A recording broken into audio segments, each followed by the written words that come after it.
டிவில குலோப் ஜாம் விளம்பரம் ஒண்ணு போச்சு. அப்போ குலோப் ஜாம் உருட்டுறோம், உருண்டி ஆயிடுது.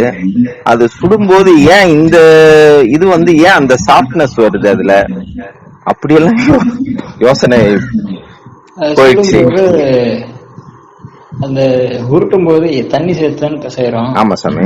அந்த கொதிக்கிற எண்ணெயில போடும்போது எண்ணெயில் இருக்கிற சூடு விட எண்ணெயில் இருக்கிற ஃபியூல் வந்து கேஸா மாறும்.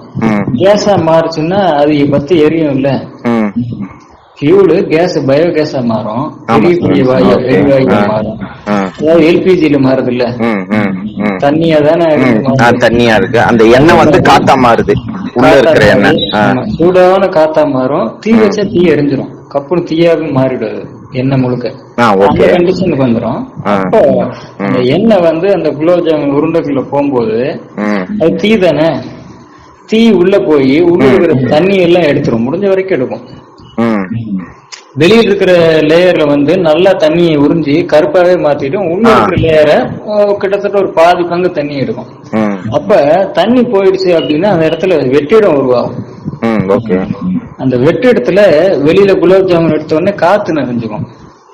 அப்ப பிளஃபியா மாறிடும், ஸ்பாஞ்ச் மாதிரி.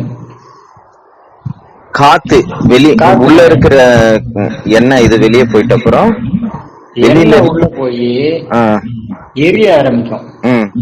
எரிய ஆரம்பிக்கிறதுனால இந்த குலோப் ஜாமுன் உருண்டைக்குள்ள இருந்த தண்ணி எல்லாம் ஆவியாகும். ஆவியாகி வெளியில போகும். அந்த தண்ணி ஆவியாகும் போது அந்த குலோப் ஜாமுன் வேக வச்சிரும், வெந்து போயிடும்.